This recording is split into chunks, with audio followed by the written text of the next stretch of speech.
대부분의 평범한 사람들은 평상시에 자기가 어떤 병에 걸려서 죽는 거를 생각하기보다는 막연하게 남들 사는 만큼 살겠지, 나도 평균 수명만큼 살겠지 라고 생각하면서 일상생활을 영위해 갑니다.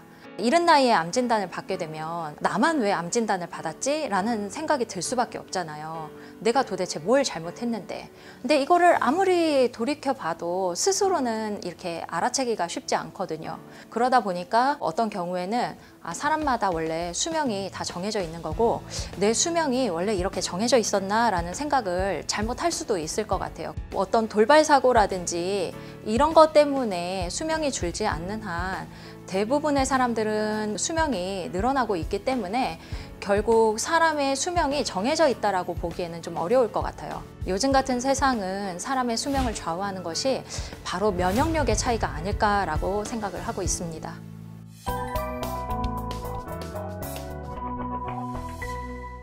예나 지금이나 암 치료의 화두는 바로 면역입니다. 그 이유를 3가지 정도로 꼽아볼 수 있는데요. 일단 첫 번째, 암을 중심으로 암 환자와 건강한 사람을 구분을 하면 본질적인 차이가 없다라는 것입니다. 즉, 암 진단을 받고 나면 몸속에 암세포가 있으니까 암 진단을 받았겠거니 라고 생각을 하잖아요. 그런데 사실 알고 보면 건강한 사람의 몸속에서도 암세포는 매일매일 자라나고 있다는 것이죠. 하루에 3,000개에서 5,000개 정도의 암세포가 매일매일 자라나고 있는데 면역체계가 효율이 높고 면역세포들의 활동이 활발하면 이 매일 자라나는 암세포들을 활발하게 제거를 해가면서 건강을 영위할 수가 있습니다. 그런데 암 환자가 되는 것은 일단 사람이 몸속에서 하루 동안에 제거할 수 있는 암세포의 개수가 최대 1만 개 정도라고 보고 있는데 이 개수를 초과하다가 덩어리를 형성을 하고 더 나아가서 이제 건강에 영향을 미치기 시작하면서부터 실제로 이제 암 환자가 된다라는 것이죠. 그래서 암 세포를 중심으로 놓고 봤을 때는 문제 해결이 되지 않는다라는 것입니다. 즉, 사람의 면역력에 초점을 놓고 보아야지 암에 대한 문제 해결의 실마리가 주어질 수 있다라는 것이죠. 그래서 이 면역이라는 게 중요한 것입니다.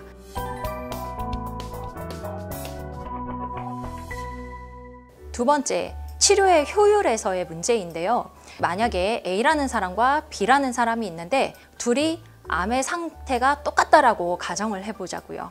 즉, 암의 병기 똑같이 3기이고 위암이고 림프로 전이가 되어 있고 위장에서 발생한 부위도 똑같고 보만 타입이라고 하는 위장의 암의 병변 타입도 같고 악성도도 똑같다라고 가정을 했을 때 어떤 사람은 치료를 했는데 치료를 받으면 받을수록 더 시름시름 앓다가 더 일찍 죽게 되고 또 어떤 사람은 되게 힘들 줄 알았는데 거뜬히 이겨내서 완치까지 돼서 그 뒤로 건강을 잘 영위하면서 산다든지 이런 일들이 암 치료 현장에서 비일비재하게 일어나고 있는 일입니다.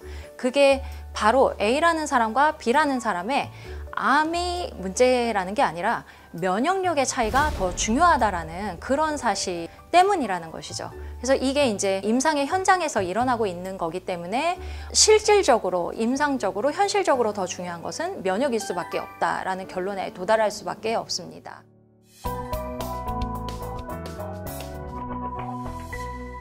세 번째, 제가 생각하는 굉장히 중요한 이유인데요. 면역을 암 치료에서 어떤 중심되는 그런 주제로 보고 있는 이유가 세상의 모든 치료는 사실 알고 보면 수동적이에요. 암 치료를 받으면서도 환자의 입장에서 뭔가 불안하고 이게 확신이 안 들고 어디에 의지해야 될지 모르겠다. 이건 뭐냐면 내가 능동 대응을 잘 하고 있는지 아닌지를 모르기 때문에 거기에서 갈등이 생기기 때문이라는 것입니다. 병에 걸린 다음에 수동적 대응만으로는 이 병을 이겨내기 어렵기 때문에 능동 대응이 가능한 게 과연 무엇이냐라고 살펴봤더니 면역만이 능동 대응이 가능한 것이었다라는 것이죠. 암 환자의 입장에서 봤을 때 수술을 받는다, 아니면 항암 치료를 받는다, 혹은 방사선 치료를 받는다. 이렇게 되면 남의 손에 내 건강을 맡겨야 되는 상황이 됩니다. 의사한테 이 치료에 대해서 완전히 맡겨버려야 되는 상황이 되는 것입니다. 그러면 이 치료라는 것은 수동적일 수밖에 없어요. 환자 입장에서 자기 자신의 어떤 특성이 이 치료에 반영될 수가 없어요. 그러니까 정해진 매뉴얼을 따라서 치료를 받는 거지, 나는 이런 사람이니까 이 치료를 조금 더 하거나 덜 하거나 그런 선택의 폭이 굉장히 적습니다. 2020년에 암 유전체 지도라는 게 완성이 돼서 발표가 됐습니다. 이게 왜 문제가 되냐면 매 순간에 이 암세포는 항상 변할 준비를 하고 있어요. 그런데 이제 암 환자의 입장에서 보면 선택하는 치료들이 대부분 수술이나 항암 치료, 방사선 치료 같은 것들을 선택을 하게 되는데, 이 대응법들은 암이라는 이 변화무쌍한 이 질병이 변화되는 거를 따라가지를 못한다는 거예요. 치료라는 게 그 순간에 그 이벤트로 끝인 경우가 굉장히 많다는 거죠. 수술을 받게 되면 그 사람의 상태는 수술 전과 수술 후로 나뉠 뿐, 그 암은 수술을 받고 있는 동안에도 그 중간에도 변화를 일으키고 더 퍼질 수도 있고 혹은 사라질 수도 있고 이렇게 되는 건데, 그 모든 것을 따라갈 수가 없다라는 것입니다. 항암 치료를 해도 처음에 항암제를 썼는데 나중에 보니까 암이 더 자라 있어요. 그래서 이 첫 번째 항암제에는 내성이 생겼구나 라고 판단을 하고 두 번째 항암제를 씁니다. 그런데 두 번째 항암제를 썼더니 또 내성이 생겨서 더 많이 커져 버린다는 거죠.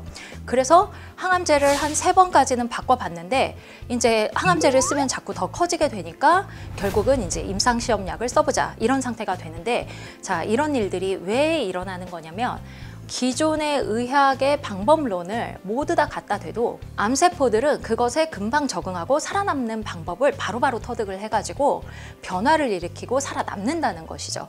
그러다 보니까 아직까지는 암을 완치시킬 수 있는 단일요법이 존재하지 않는 것입니다. 매 순간 능동적으로 대응을 해야 되는데 그렇게 할 수 있는 것은 우리 몸에 있는 면역세포들밖에 없다라는 것입니다.